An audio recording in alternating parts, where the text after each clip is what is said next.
Welcome back to the Collection Dimension. In this episode of The Collector's View, we're going to be cracking open the Halloween H20 action figure by NECA, the ultimate Michael Myers. I want to see this up close and see how detailed it is compared to the movie. The box right here, I like how the box looks. Not the biggest fan of the front poster cover. I would have loved the original poster cover. I don't know if they can't use that, but the original poster cover with all the characters, I think that would have been amazing. But I can't wait to get up close. Let's look at this box real quick and see the details all around before we open it up. Looking up close at it, the front cover, it matches kind of the Curse of Michael Myers action figure that I'm going to be unboxing also. So I'm going to be unboxing the Halloween Curse of Michael Myers, and it matches that a little bit with the cover, but again, I would have liked a little bit better of a design. But the details and accessories are pretty close on, and I'm going to show you different scenes from the movie that matches these accessories. Looking at the sides are normal with the face at the top, and they stuck with the classic orange and black look. And looking at the bottom, it has different, the back of it, it has different poses of this action figure of Michael Myers. And then it has that beautiful open flap that I do love, the ultimate action figures do have. So looking at this Michael Myers, everything's set up in there beautifully. And I'm not the biggest fan of the pumpkin. But it's not a jack-o'-lantern, so it's not a jack-o'-lantern, it's a pumpkin. But I hear there's something special with it, so let's unbox this and get up close and see what's special about it. Let's get this bad boy out the package and see what he looks like.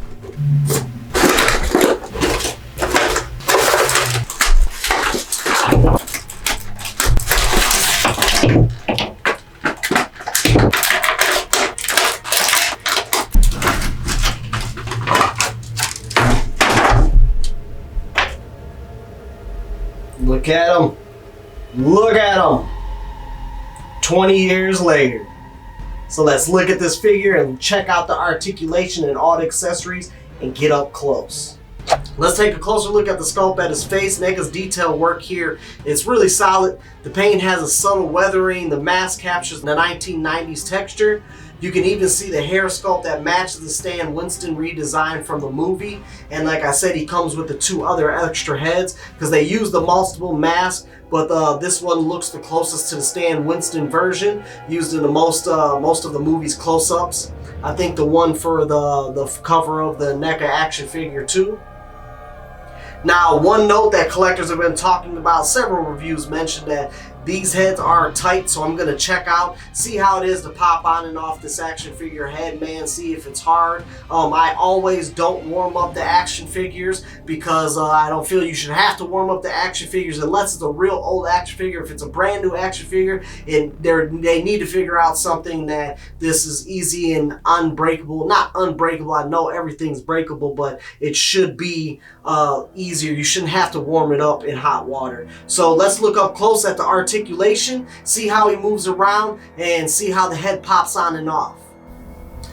Grabbing him up close, I do love the look of the hands on him. The hands do look dirty and grimy. I love the detail that they put in that. Hard to move around a little bit, but he is moving. So let's look at the head real quick, and let's see how he moves. The head side, which is not much. His head doesn't move that much in the movies anyway, so you don't need some astounding. So this is up, and this is down. Then arms moving out. He does feel stiff. Oh no, actually he's moving real good. I heard some people were saying that he was stiff, but he's moving around real good. Up, down, arms out, real nice. There's not even paint chips dropping. That's the elbow in. He has an interconnector elbow right there.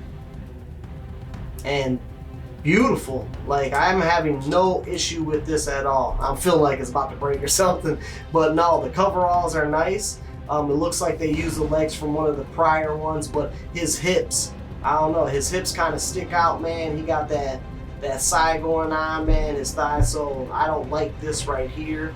How it comes in looks a little weird, but when his arms go like this, that looks better. But I think this bringing in right here is not a fan of. Let's look at his knee.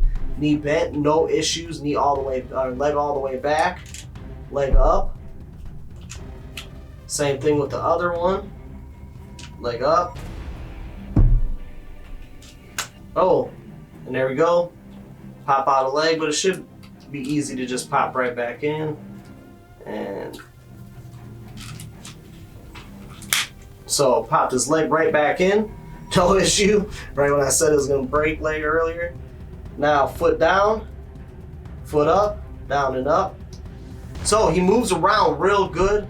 Wrist moves around nice. Let's quickly look at this, what everybody's saying with the head sculpt. So let's try taking this off. And he is hard to pull off the head. There we go. So around the neck and around the collar, you see a lot of the scratching and everything like that. The paint, but again, you're not looking at that. So let's change the head out real quick and pick this one, see how it pops on. And it's very high.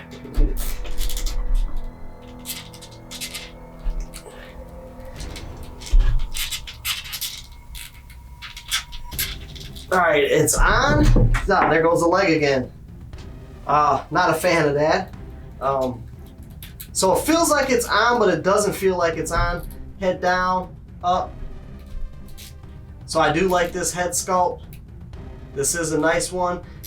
I didn't hear to click on him to pop on, but it does feel like it's on and it's moving around. I can't pull it off. So that actually ain't that bad. Not as bad as some people online were saying that it was, but maybe I got a better version of it. But he is looking real nice. I do love how this mask looked, how it got the dirt and everything like that. So let me try popping this one off, and there we go. And we'll go with the very clean mask. And let's see how this is popping on. And again, the same thing. There we go. To see, this one ain't popping on. It's starting to hurt my wrist. So there we go. I think the head's on. Nice head sculpt. I do like this one. Again, if I could find the images of from the movie where this scene was, that would be cool, but I'm loving how it is. It is very hard to put on and take off, but you know, overall, it wasn't bad. I've had worse with NECA action figures popping on and taking off the head. So let me stand them up and let's look close up at the accessories. Looking up close and getting to the hands, there are 4 grabbing hands. I was looking at first because I was kind of confused because there's 2 that are the exact same. You got the right hand that is grabbing, and these 2 are exact same. Took me a little bit to realize. One, the articulation goes side to side, so it's more of a stabbing motion like this, I guess, that you can do. And this wrist goes up and down, so you can move it like this. The paint looks like it's all in there, in the cracks and everything. So when I put it on him for different views, I'm gonna see how it goes. And the same thing with the left hand that it comes with. It comes with 2 of the same ones where it's up, down, and side to side. And then there's one that looks like he is trying to choke somebody. So he's gonna be choking somebody with this one. And then the 2 kitchen knives, like I said, the one kitchen knife is a regular one, which he comes with quite a bit, but that's one of his signatures. So this one is a bloody one. Has blood on both sides, but not on the blade right there. Looks detailed. Not a fan of the blood on this one. It's not glossy. I think it should have been glossy. The skate though. Chippy! Yeah, this skate right here, the infamous skate from the movie, his first kill in the movie. Looking nice. Again, not a fan of the gloss. I just did the unboxing on the Evil Dead 2-pack, and on there, the gloss for the blood was very nice. It was very detailed. I like the glossiness of it. This one, it's not so much. It's kind of a dull one. But then he also has his axe. So the axe I like. Of course, he comes with the axe a lot, but well, him, Jason, and a lot of other ones, I have quite a few axes. But this one's nice. I wish it was just a little bit more detailed, maybe grunged up, a little bit of dirty or anything like that. And then the pumpkin. The pumpkin that he has, I am not a fan of. This pumpkin, it's so smooth. There's no texture to it like that. You can so put the knife in the pumpkin. So the knife is, so it's like that. I mean, that's cool, but it's not. That doesn't make this pumpkin worth it.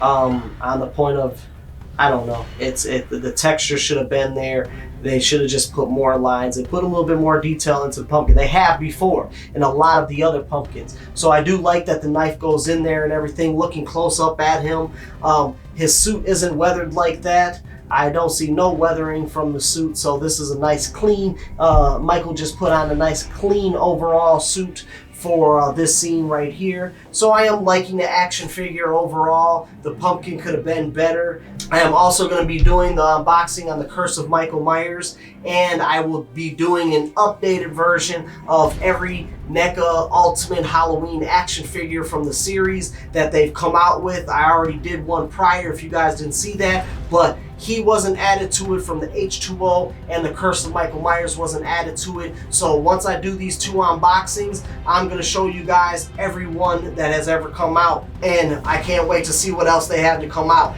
Tell me what you guys think about this one. Is this one of your guys' favorite of all the lines? I know we've been waiting for a while for this and Friday the 13th. So until next time, this was another episode of the Collector's View. Shoot it down in the comments. I'll comment back to everybody. We out. Peace.